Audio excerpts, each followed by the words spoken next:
You know how some people just carry weight differently? Not the kind you see, the kind you feel when they walk into a room, the kind that makes conversations pause for half a second too long, the kind that sits in the air after they've already left. Minjun was that kind of heavy. Seoul at 2 a.m. is its own world. Neon signs reflecting off wet pavement, street vendors packing up tteokbokki carts, salarymen stumbling out of noraebang bars, ties loosened, voices hoarse. It's the hour when the city exhales, when people stop pretending. Minjun didn't pretend either. He sat in the back corner of a 24-hour convenience store on a Tuesday night, same spot he'd claimed for the past 3 weeks. Black coffee, no sugar, a pack of cigarettes he never opened, just turned over in his hands like a rosary.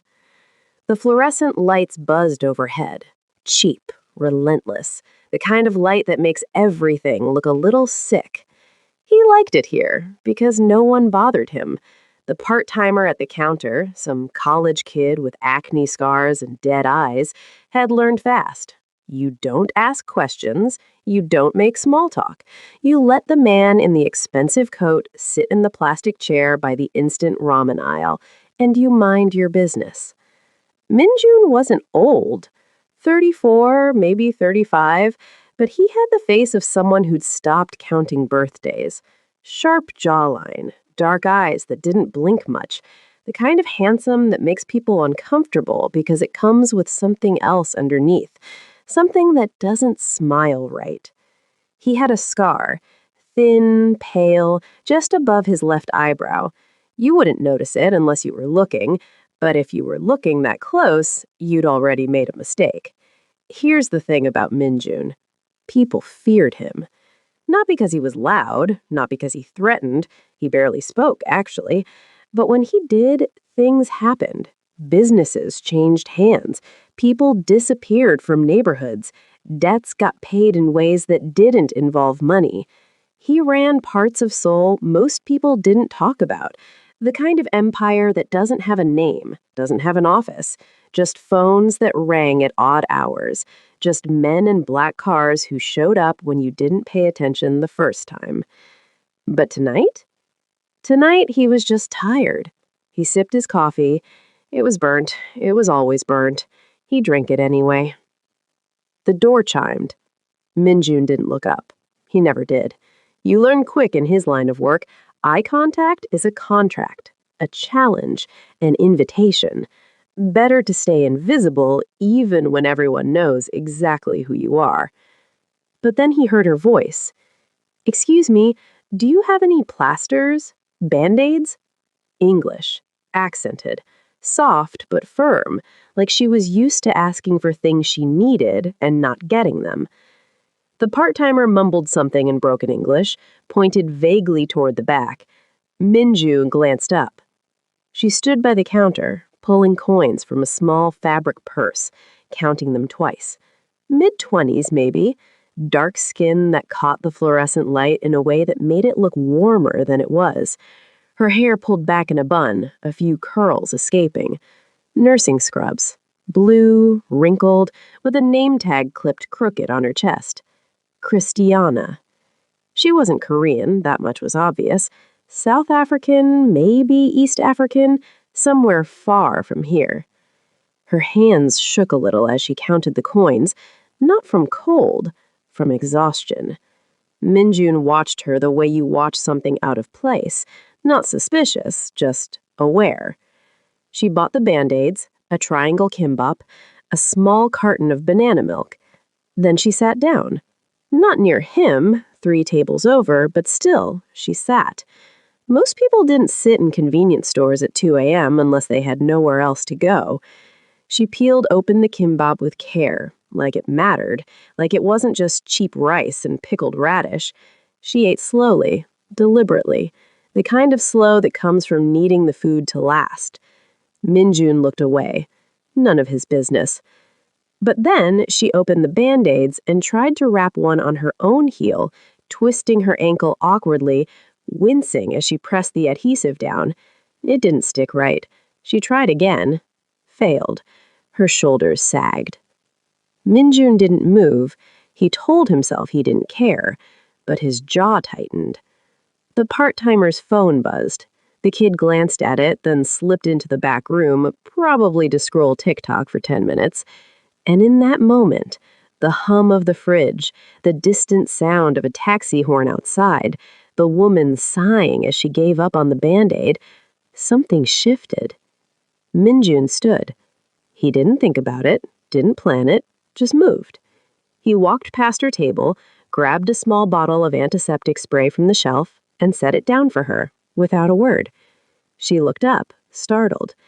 Their eyes met. If you're listening right now, here's to remind you that we care about you and your support is much appreciated. Remember how we agreed to help me prove my mother wrong? She said nobody cares about stories where love and survival thrives through difficult situations. If any part of this made you think about the times you had to love or pay sacrifices that cost you, then subscribe. We're building a community that cares about you. Comment where you're watching from. Share this with someone who needs to remember that broken doesn't mean destroyed. Back to our story. Hers were brown, deep, the kind of brown that held something. Grief, maybe, or hope that had been beaten down so many times it didn't know how to stand up anymore. She blinked. "Thank you," she said quietly.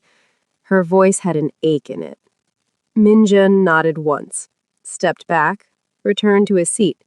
He didn't look at her again, but he felt her looking at him.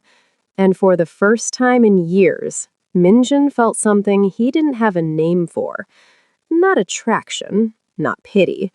Something worse. Curiosity. She came back the next night, same time, same scrubs, same quiet exhaustion. She didn't sit near him, didn't acknowledge him, just bought her kimbap, her banana milk, and sat by the window. But this time, she didn't struggle with the Band-Aid. She'd already put it on before she came in. Minjun noticed. He hated that he noticed.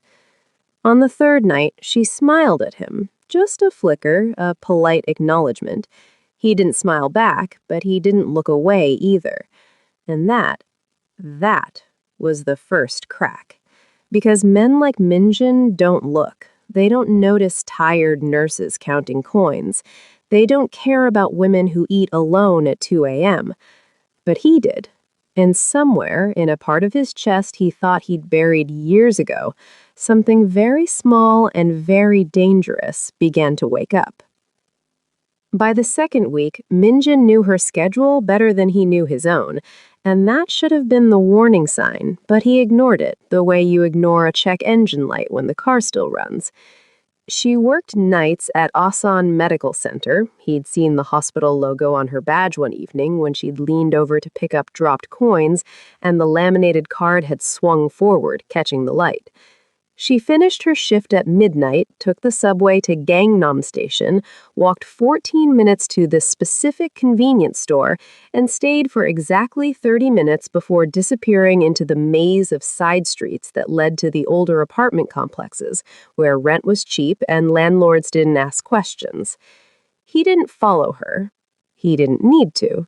He just noticed things, and noticing was something Minjun had spent 20 decades perfecting, because in his world, noticing meant surviving, and not noticing meant a shallow grave in Namyangju where the soil was soft and the questions were few. What he noticed about Christiana was this. She was running from something, but she was also running toward something, and those two opposing forces created a tension in her that reminded him of a wire pulled so tight it hummed. On Tuesday, she came in with a bruise on her forearm, pale purple the size of a thumbprint, and when the part-timer asked if she was okay, she said she'd bumped into a gurney at work, but her eyes went somewhere else when she said it, somewhere dark and far away. Minjun's hands had tightened around his coffee cup, and he'd had to remind himself that other people's problems were not his business, and getting involved in things that didn't concern him was how men in his position ended up dead or worse, emotional. On Wednesday, she received a phone call that made her whole body go rigid, and she stepped outside to take it. But he could see her through the window, pacing, one hand pressed against her forehead like she was physically holding herself together. And when she came back inside, her eyes were red but dry, like she'd cried all the tears she had years ago and now just went through the motions of grief without the release. On Thursday, she didn't come at all, and Minjin had stayed until 3 a.m., drinking burnt coffee and pretending he wasn't waiting, and the part-timer had given him a look. Not judgmental, just knowing. And Minjin had left feeling something he hadn't felt since he was 17 and stupid. Disappointment. Friday, she returned, and she looked worse, exhausted in a way that goes beyond missed sleep. The kind of exhaustion that comes from carrying weight that isn't yours, but you can't put down because if you do, someone else suffers. She bought her usual kimbap and banana milk, but this time she also bought a phone card, the international kind, and she stared at it for a long moment before tucking it into her purse like it was something shameful. Minjin had made a decision then, and it was a stupid decision, the kind of men like Minjin didn't survive by making, but he made it anyway. He spoke. Long shift? His voice came out rougher than he'd intended, rusty from disuse, because Minjin didn't do small talk, didn't do casual conversation, and the words felt foreign in his mouth, like a language he'd once known but forgotten how to pronounce. Christiana looked up, surprised, and for a moment he thought she might ignore him, might gather her things and leave, might recognize him for what he was, dangerous. But instead, she did something unexpected. She laughed. Not a full laugh, just a breath of one, tired and real. "You could say that," she replied, and her English was smooth, each word carefully shaped, and he realized she probably spoke several languages, but chose English because it was the only one they might share. Minjin nodded, and the silence that followed should have been awkward, but somehow wasn't. And she sat down at her usual table, and he stayed at his, and for 10 minutes they existed in the same space, without speaking, and it felt like something. He didn't know what, but something. The next night, Saturday, she came in earlier, 11:47 p.m., and her scrubs were different, green instead of blue, and there was a coffee stain on the hem that she kept trying to rub out with her thumb, a nervous habit that told him she cared about appearances even when she was falling apart. This time, when she sat down, she was closer, 2 tables away instead of 3, and Minjun wondered if it was intentional or if he was reading patterns into randomness the way paranoid men do when they've spent too long looking over their shoulders. "Do you ever sleep?" she asked, and her tone was light, but her eyes were serious, and he realized she'd been noticing him too, tracking his presence the way he'd been tracking hers, and that realization did something to his chest. Something warm and uncomfortable. "Not much," he said, which was true, and also a lie, because he slept fine most nights, but lately he'd been coming here instead, trading rest for routine, and he didn't want to examine why. "Me neither," she said, and she smiled, but it didn't reach her eyes, and he saw the exhaustion there, the kind that lived in bone marrow and didn't leave even when you rested.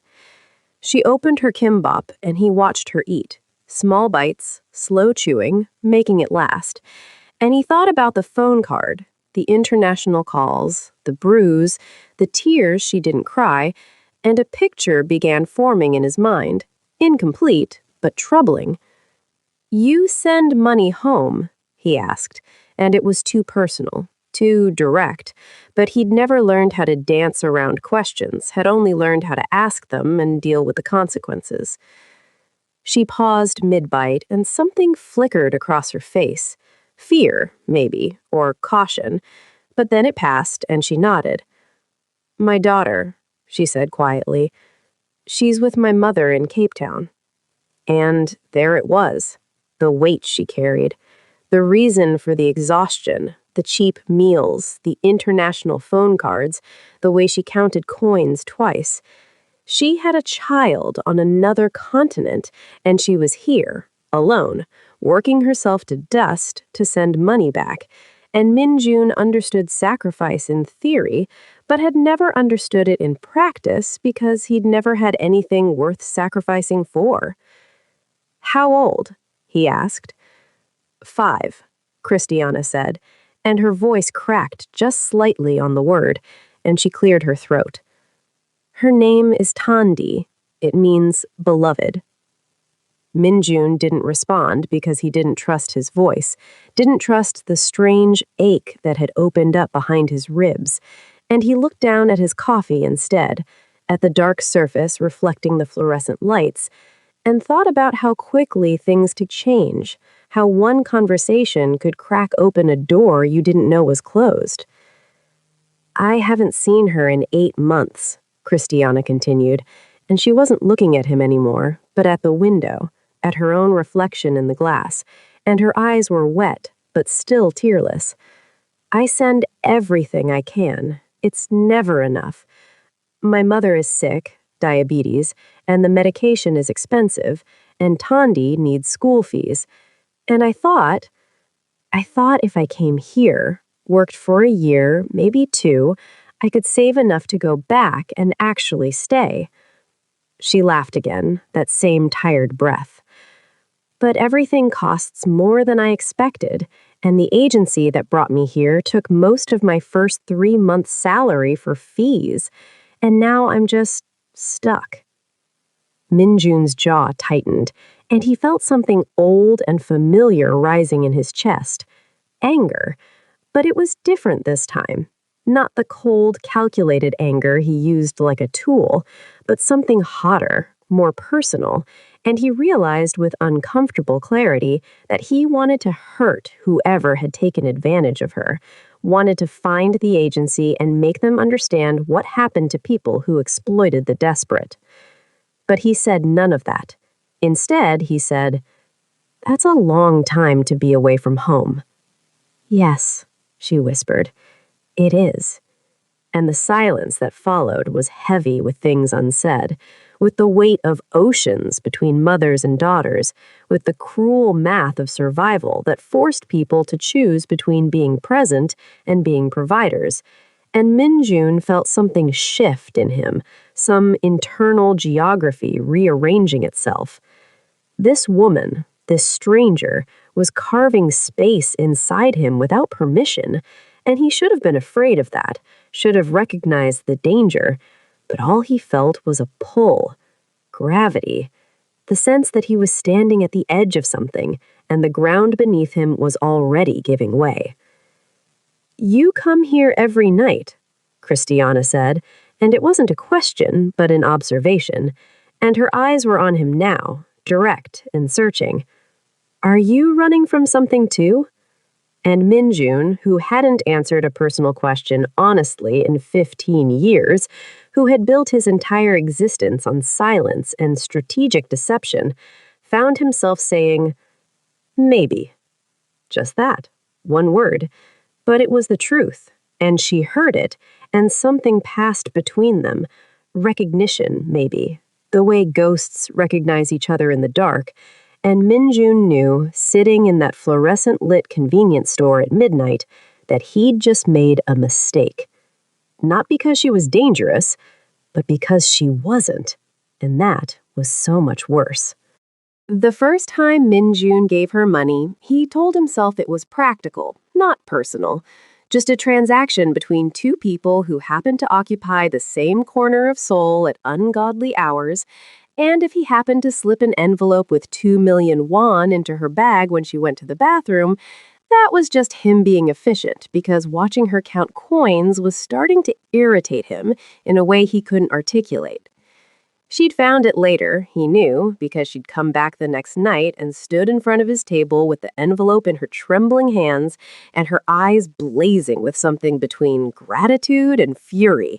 And she'd said, "I can't accept this." But her voice had broken on the word can't, and he'd known she would. She had to, because pride doesn't pay for insulin or school fees or plane tickets home. Then consider it alone, he'd said, not looking at her because looking made it real, made it mean something, and he'd learned long ago that meaning was dangerous in his line of work.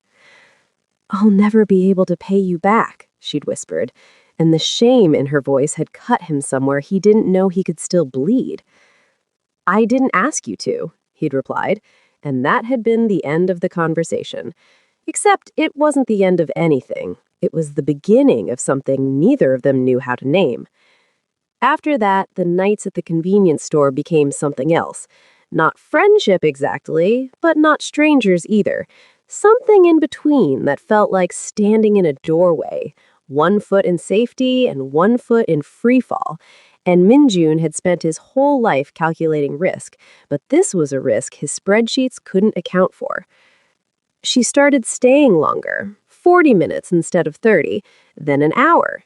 And they talked about small things. Her daughter's favorite color, yellow. His mother's cooking, terrible, but he'd never told her.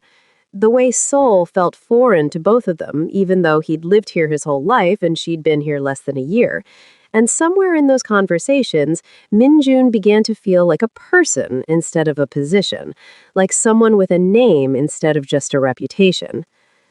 But the world he'd built didn't stop turning just because he wanted it to, and on a Wednesday in late October, his phone rang at 1:43 a.m., right in the middle of Christiana telling him about the patient who'd grabbed her wrist and called her a slur she wouldn't repeat.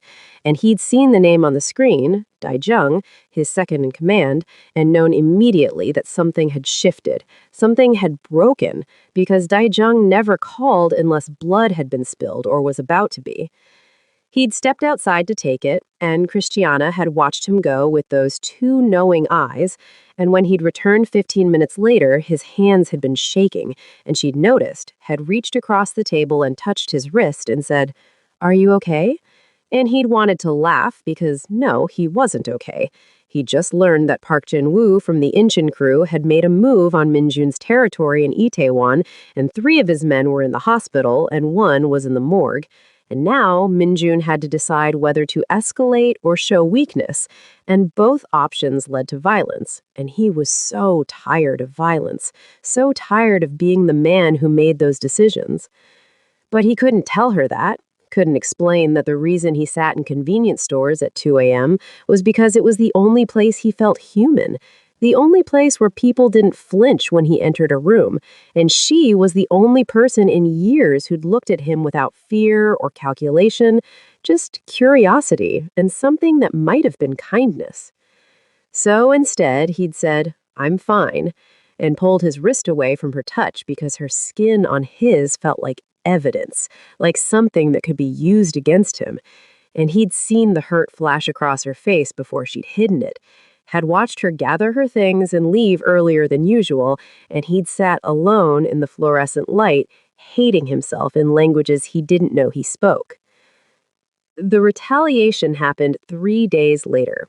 Quick, surgical, the kind of operation Minjun had orchestrated 100 times before, and Jinwoo's second in command ended up at the bottom of the Han River wearing concrete shoes like this was a bad movie, except it wasn't a movie. It was Minjun's life, and the weight of it was starting to feel unbearable. Christiana stopped coming to the convenience store, and Minjun told himself it was better this way, cleaner, safer for both of them. But on the 5th night of her absence, he'd found himself standing outside Asan Medical Center at shift change, watching the nurses stream out in their scrubs, searching for her face in the crowd like a teenager with a crush. And when he'd finally spotted her, his chest had done something painful and necessary, like a bone setting after a break. She'd found him too, had stopped walking, and the look on her face had been complicated. Surprise, wariness, something else he couldn't read, and he'd crossed the street without thinking about the traffic or the consequences, just moving towards her, like gravity, like inevitability. "You disappeared," he'd said, and it came out wrong, almost accusatory, when what he'd meant was, "I missed you," but he didn't know how to say things like that, didn't have the vocabulary for tenderness. I thought it was better, she'd replied. And her voice had been careful, measured, the way you speak to something wild that might bolt or bite. You seemed troubled, and I don't want to be someone's problem. You're not a problem, he'd said, too quickly, too honest, and he'd seen her eyes widen slightly because honesty from him was rare, was valuable, was dangerous. Then what am I? She'd asked. And it wasn't rhetorical, it was real, and Minjun had realized he was standing at a crossroads that had nothing to do with territory or power or revenge, and everything to do with whether he was brave enough to be something other than what he'd always been. I don't know, he'd admitted, and it was the most honest thing he'd said in years, but I'd like to find out. She'd studied his face for a long moment, and had let her see whatever she needed to see, the scar above his eyebrow, the exhaustion in his eyes, the way his jaw was perpetually tight from grinding his teeth in his sleep, all the small violences he carried in his body. And finally, she'd nodded, just once, and said, "Okay." And it was such a small word, but it felt enormous, felt like a door opening onto something he'd thought was closed forever. They'd started meeting outside the convenience store after that. Late-night walks along the Cheonggyecheon stream, quiet dinners at 24-hour restaurants where nobody asked questions, moments stolen from their respective lives that felt both sacred and illicit. And Minjun had begun to understand what it meant to be known, truly known, by another person, and it terrified him, because everything he'd ever loved had been taken or destroyed, and Christiana was starting to feel dangerously close to love. But love in Minjun's world was a weapon, and on a cold November evening when he'd walked her back to her apartment building and kissed her for the first time, soft, tentative, like he was afraid she might break, or he might, he'd seen the black sedan parked across the street, had recognized the license plate, had known with sinking certainty that someone was watching, someone was keeping track, and the thing he'd been most afraid of was already happening. He was being seen caring about something, and in his world, caring was the same as bleeding, and bleeding drew sharks. That night, he'd called Daejung and said, "We have a problem." And Daejung had said, "I know, I've been trying to tell you. People are talking. They're saying you're distracted, soft, and Jinwoo's crew is regrouping, and the Russians are making noise about the shipment last month, and boss, I'm telling you this as someone who's been with you since the beginning. Whatever this is with the nurse, it needs to stop before it gets her killed, before it gets you killed." And Minjun had hung up without responding because he didn't have a response, didn't have a plan, didn't have anything except the memory of Christiana's lips against his and the knowledge that he was about to lose something he'd just found. And the cruelty of that timing felt personal, felt like the universe was punishing him for daring to want something gentle in a life built on sharpness. He didn't go to the convenience store that night, or the next, tried to create distance, tried to protect her the only way he knew how, through absence. But on the third night, his phone buzzed with a text from an unknown number, and when he'd opened it, his blood had gone cold, because it was a photo of Christiana leaving the hospital, and the message below it read, "She's pretty, be a shame if something happened to her." And Minjun had known, sitting in his empty apartment with his hand shaking and his chest tight, that running from this wouldn't work, that the only way to protect her was to end it completely or claim it fully, and both options felt like losing, and he'd spent his whole life winning, but this wasn't a game he knew how to play. So he made a choice, the kind of choice that changes everything, and he texted Christiana, "We need to talk. Tomorrow. It's important." And she replied, "Okay, I'll be at the store at midnight." And Minjun had stared at that message for an hour, knowing that what he was about to do would either save her or destroy them both, and there was no way to know which until it was too late. Minjun arrived at the convenience store at 11:47 p.m., earlier than necessary, and he'd spent those 13 minutes watching the door and rehearsing conversations in his head that all ended badly. And when Christiana finally walked in at exactly midnight, her face was different, guarded, prepared for pain, and he realized she'd been rehearsing too, had been bracing herself for rejection, and the fact that she'd come anyway, knowing it might hurt, told him something about her courage that made this harder. She sat down across from him without buying anything first, breaking her ritual, and that small deviation felt ominous, felt like the world tilting slightly off its axis.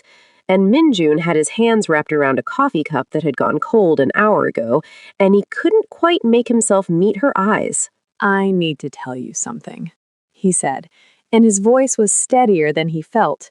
Years of practice of projecting control even when everything inside was chaos.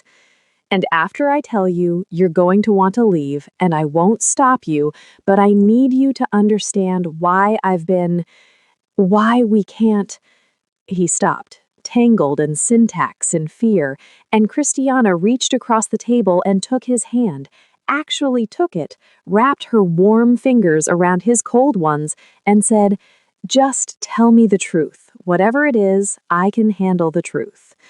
And Min-yoon almost laughed because, no, she couldn't. Nobody could handle his truth. But she was looking at him with such steady certainty that he found himself believing she might be the exception. "I'm not a good man," he began, and she started to interrupt, but he raised his free hand, kept going. "I don't mean that in the abstract way people say it when they've made mistakes or hurt feelings. I mean it literally. I run criminal operations in Seoul, gambling, protection, imports that don't go through customs, and I've hurt people, Christiana. I've done things that would make you sick if you knew the details. And the only reason I'm telling you this is because someone knows about you now. Someone took your picture, and being near me has made you a target." The words came out flat, clinical, like he was delivering a medical diagnosis. And he watched her face carefully, cataloging each micro-expression: surprise, confusion, fear, and then something unexpected. She didn't pull her hand away. "I know," she said quietly, and it was Min-yoon's turn to be surprised, and she must have seen it on his face because she continued, "I mean, I didn't know specifics, but I'm not stupid, Min-yoon. I've seen the way people look at you, the way the convenience store clerk practically holds his breath when you're here, the expensive watch you wear with the cheap coffee, the scars, the phone calls you take outside that make you come back looking like you've seen ghosts. I knew you were something, someone, I just didn't know what." "And you stayed anyway?" he asked, and he genuinely didn't understand, couldn't compute why anyone would knowingly walk toward danger. And she smiled, but it was sad, weighted with knowledge he didn't have yet. "We all have things we're running from," she said, and there was something in her tone that made the hair on his neck stand up, some hint that this conversation was about to become more complicated than he'd planned. "And sometimes the dangerous thing feels safer than the safe thing. Do you understand what I'm saying?" "No," Min-yoon admitted, and Christiana took a breath like she was about to jump off something high, and when she spoke, her voice was smaller, younger, scraped raw. "The bruise you saw on my arm 3 weeks ago, that wasn't from a gurney at work, that was from my ex, Fondy's father. His name is Seasway, and he's found out I was in Seoul, and he's been calling, demanding I send money, threatening to take Thondi away from my mother if I don't pay him what he says I owe. And the debt keeps growing, keeps changing, and I don't know how to make it stop except to disappear completely. But I can't disappear because my daughter needs me, needs the money I send, and I'm trapped in this loop of trying to save her by staying away, which is killing me, which is maybe what he wants. I don't know anymore." The words tumbled out like they'd been dammed up for months, and Min Yoon felt them hit him in waves, her own danger, her own secrets, the realization that she'd been carrying threats just as heavy as his. And suddenly the dynamic shifted, tilted, became something more equal and more complicated. Because he'd come here to push her away for her protection, and she'd just revealed she'd been protecting herself all along, or trying to. How much does he want? Min Yoon asked, and it was the wrong question but the only one his brain could formulate, his default setting of solving problems with money or force. And Christiana laughed, bitter. Last week it was $5,000, this week it's $8,000, next week it'll be 10. It's not about the amount, it's about control. It's about making sure I never get free. And I thought, she stopped, swallowed hard. I thought I'd come here, put an ocean between us, he'd forget about me. But men like Seasway don't forget. They just find new ways to hurt you from a distance. Men like Seasway, Min Yoon repeated slowly, and something cold was forming in his chest, something calculated and familiar. Do they make threats they can't make through on, or is your mother actually in danger? Christiana's eyes went wet, and she pulled her hand back, wrapped both arms around herself like she was suddenly cold, and nodded. He showed up at her house last month, told her he had rights as Thondi's father, said if I didn't start sending more money he'd take custody, and in South Africa, in the courts there, he might actually win, because I'm not there, because I abandoned them, that's what his lawyer would say, and my mother can't fight him, she's too sick, too tired, and Thondi is 5 years old and doesn't understand why her mother left. And I'm here in Seoul counting coins for kimbap while my baby girl thinks I don't love her enough to stay. She was crying now, quiet tears that tracked down her face and dripped onto the plastic table. And Min Jun felt something break open inside him, some compartment he'd kept sealed for self-preservation, and he understood with painful clarity that this woman had looked at his darkness and chosen to sit beside it because she had her own darkness and thought maybe together they could make something less lonely, less heavy. And he'd been so focused on protecting her from his world, he hadn't considered she might need protecting from her own. I can make this go away, he said, and his voice had changed, had gone flat and cold, the tone he used when making decisions that involved blood and consequences. One phone call to the right people in Johannesburg and Sizway stops being a problem permanently, and your daughter is safe, your mother is safe, you're safe. Christiana looked up sharply and her face was horrified, and she said, "No, absolutely not. I'm not asking you to, Minjun. I'm not asking you to kill someone for me. That's not why I told you. I just wanted you to understand that I know what it means to be trapped by violence, to have the people you love used as leverage. And I'm not judging you for what you do because I'm not in a position to judge anyone." "Then what are you asking for?" Minjun demanded, and he was frustrated because he knew how to solve problems with force, with money, with fear. But she was asking for something he didn't know how to give: understanding without action, witness without intervention. And it felt impossible, felt like watching someone drown and being told not to jump in. "I'm asking you to let me choose," she said, and her voice was steady again, stronger.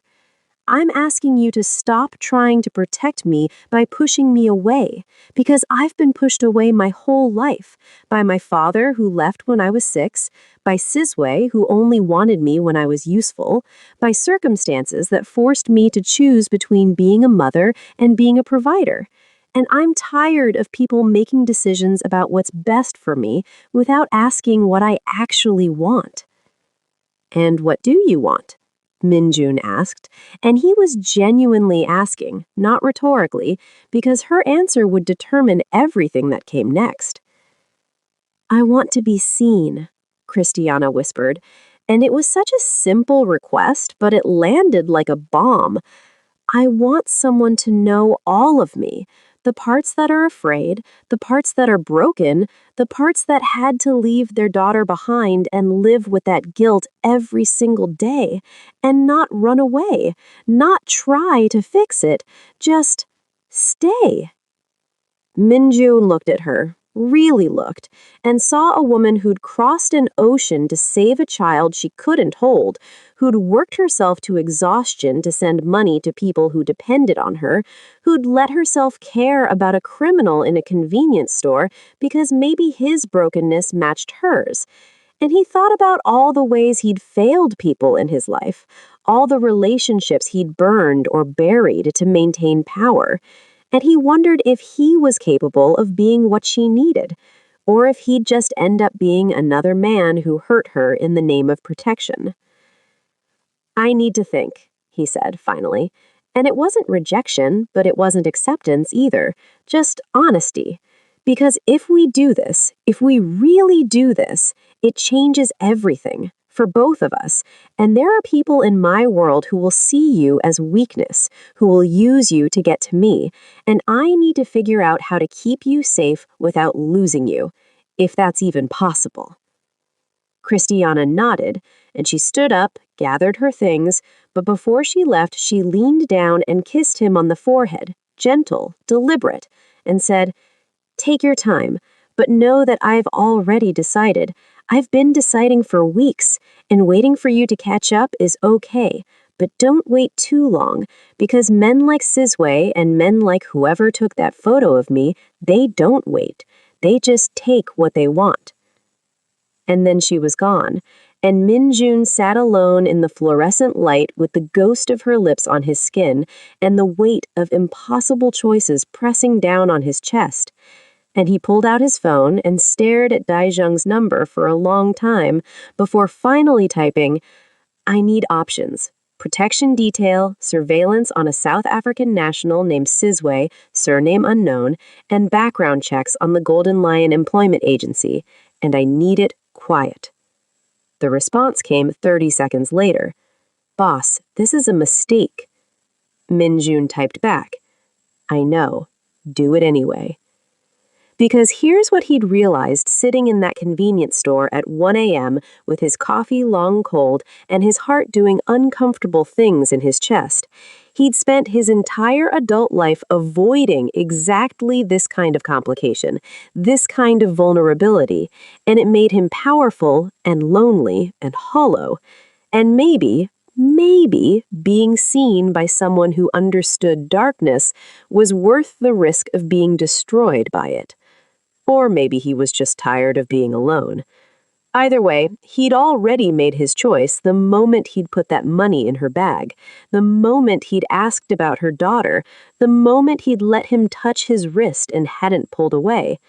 He just hadn't admitted it until now.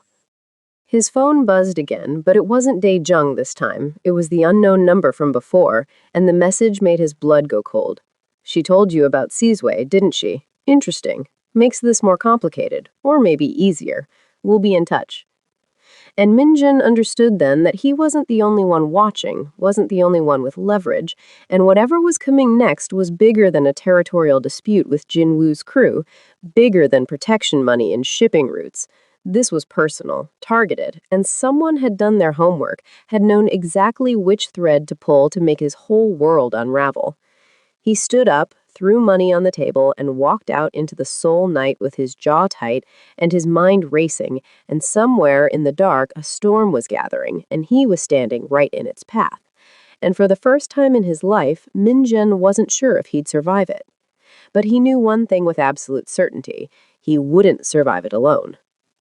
The call came at 4:17 a.m. on a Thursday, and Minjun knew before he answered that everything had already changed. And when he heard Christiana's voice on the other end, small, shaking, wrong, his entire body went cold. "Minjun," she whispered, and there was traffic noise in the background, wind, the sound of her breathing too fast. "I'm sorry, I didn't know who else to call. They took my phone.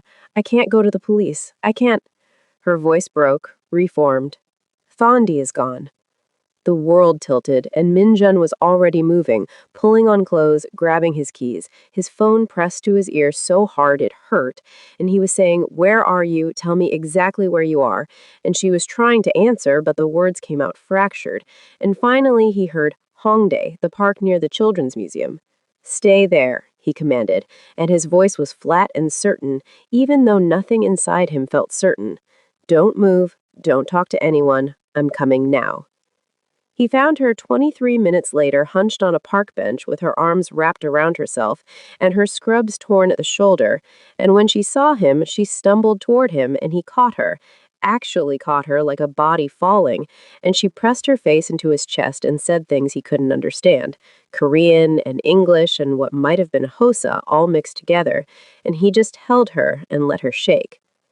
Eventually, the words started making sense, started forming a narrative, and Minjun pieced it together while his blood turned to ice, and his mind cataloged names and targets and all the ways he was going to dismantle whoever had done this. Sizwe had taken Thondi from Christiana's mother with legal papers and police who didn't ask enough questions, had brought her to Seoul, had sent Christiana a video of the child crying, and when Christiana went to the hotel address they'd given her, Sizwe wasn't alone. There were two Korean men who knew Minjun's name, who said Thondi would be returned when Minjun paid 15 million won, who grabbed Christiana's shoulder when she said she wouldn't ask him to pay, who told her she was merchandise and Minjun was the buyer. "I ran," Christiana said, hollow, "because I'm not the prize, she is. She's the leverage, and I don't know what to do. I can't think." "Stop," Minjun said, pulling back to look at her face. "Breathe. Look at me. We're going to get her back, I promise you." "You can't promise that," Christiana whispered, and there was something broken in her voice. "They could hurt her." "They won't," Minjun interrupted, and his certainty was absolute because he understood the game being played, understood that Thondi was worth alive than dead. But even as he thought it, he knew he was gambling with someone else's daughter, and if he was wrong, he couldn't be wrong. "I need to make calls," he said, already pulling out his phone, "and you need to come with me. You're not safe here, you're not safe anywhere until this is finished." "I don't want you to kill anyone," Christiana said suddenly, urgently, grabbing his wrist. "Minjun, please, I don't want Thondi to get her mother back only to lose you to prison or worse. There has to be another way." And Minjun looked at this exhausted, terrified, brave woman who was asking a criminal to show mercy to the people who'd kidnapped her child, and he felt something crack inside him, some hardness he had maintained for years. "I'll pay them," he said finally, and it physically hurt to say it, hurt his pride, his reputation, everything he'd built on never showing weakness. "I'll pay the money, we'll arrange an exchange, and if they keep their word, if they give her back unharmed, then no one has to die." "And if they don't keep their word?" asked Christiana, already knowing the answer. "Then I become what I've always been," Minjun said quietly, "and you decide whether you can live with that." The exchange was set for Friday night, 31 hours away, and Minjun spent that time preparing for the official exchange and preparing for it to go wrong, because deals made under duress rarely ended cleanly. Dae-jung argued that paying made Minjun look weak, that Jin-woo's crew would smell blood and escalate, but Minjun had overruled him, had looked at Christiana sleeping on his couch, the first time anyone had slept in his apartment besides him in 5 years, and thought, "Let me be weak, just this once. Let me choose something soft over something sharp." The warehouse in Incheon was neutral territory, abandoned enough for privacy, and Minjun arrived with Daejung carrying 15 million won in cash, and Christiana was in a car 2 blocks away with instructions to drive to the police if she didn't hear from him within the hour.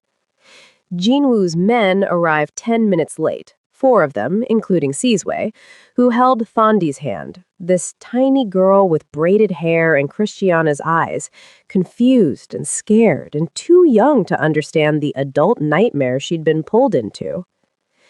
"The money first," Kang said, a mid-level enforcer Minjun recognized, and Minjun set the briefcase down, opened it, showed the cash. Count it if you want, Minjun said. It's all there. During the count, Minjun watched Thondi, watched her looking at the door like she was hoping her mother would appear, and he thought about all the children who'd suffered because of decisions men like him made, and he felt the weight of it, really felt it, in a way he'd been avoiding for years. It's good, the counter confirmed, and Kang smiled, and Minjun knew in his bones, that they weren't going to honor the deal, that this had always been about humiliation, and he was already moving when Kang reached for his gun, already shouting, "Down!" already calculating how to get to Thondi before the bullets started. The shot went wild, and then everything was chaos, and Minjun was running toward Thondi while Daejung returned fire, and Sizwe was pulling the girl backward, using her as a shield, and Minjun tackled him low and hard, heard the man's head crack against concrete, and then Thondi was in his arms, and he was rolling behind pallets while bullets pinged off metal. It lasted 90 seconds, and when it was over, 2 of Jinwoo's men were down, and Kang was running, and Sizwe was unconscious and bleeding, and Minjun was crouched behind pallets with a 5-year-old crying in his arms, and he didn't know what to say, so he just held her and repeated, "It's okay, your mom is coming, your mom is coming," like a prayer.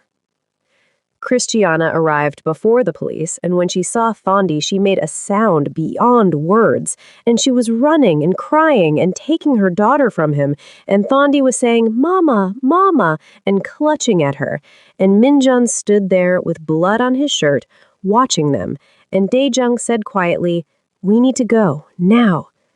But Minjun didn't move, and Christiana looked up at him with tears streaming and said, "Thank you." And Minjun nodded once and turned to leave, because staying meant questions he couldn't answer. "Wait," Christiana called, standing with Thondi wrapped around her. "Where are you going?" "Away," Minjun said. "They'll come for me after this, and being near me now is—" "I don't care," Christiana interrupted, fierce, certain. "I don't care what it means. You just saved my daughter's life. You could have walked away and you didn't, and I'm not losing you now, not when I just found someone who stayed." And Minjun felt it then, the transformation, the irreversible shift, because he'd spent 34 years building walls, and this woman had walked through them like they were paper, and he had a choice now, between safety and connection, between survival and living. "I can't promise this ends well," he said quietly. "I'm not asking you to," Christiana replied. And somewhere in the distance, sirens were starting, and Daejung was pulling at his arm, and Minjun had 90 seconds to decide what kind of man he wanted to be, the kind who disappeared and survived alone, or the kind who stayed and chose love, even when love was the most dangerous choice of all. He stayed. 6 months later, Minjun stood in a garden that didn't exist before, and he was planting tomatoes with hands that used to break bones, and the absurdity of it wasn't lost on him, but he stopped questioning absurdity around the time Thondi started calling him Uncle Jun and climbing onto his shoulders like he was safe, like he was home. It was different now. Christiana's nursing textbooks on the coffee table, Thandi's drawings magneted to the refrigerator, the smell of something cooking that wasn't instant ramen, sounds of life where there used to be only silence. And some mornings Minjun woke up and didn't recognize his own life, couldn't reconcile the man who'd put 2 bullets in Kang's men with the man who now read bedtime stories about talking animals and made funny voices that made a 5-year-old giggle. He'd stepped back from operations. Not completely.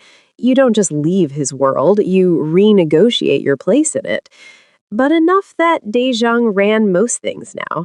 Enough that Minjun's phone didn't ring at 3 a.m. with problems that required violence to solve, and Jinwoo's crew had dissolved after their failed play, scattered to other cities or other industries, and the territory was quiet in a way that felt temporary, like weather before a storm. Some nights he still couldn't sleep, still saw Sizway's head cracking against concrete, still heard the sound Thandie had made when the gunfire started.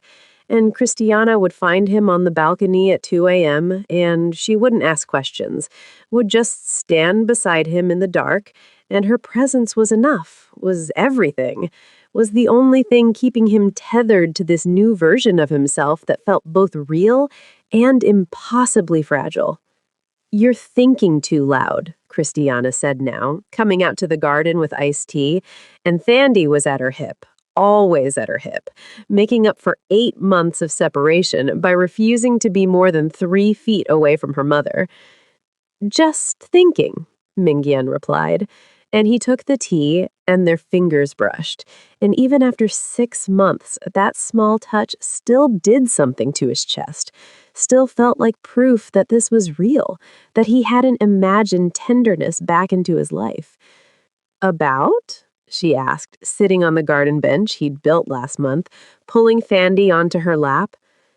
"Whether I deserve this," he said honestly, because they'd agreed early on, no lies, no pretending, just brutal honesty, even when it hurt.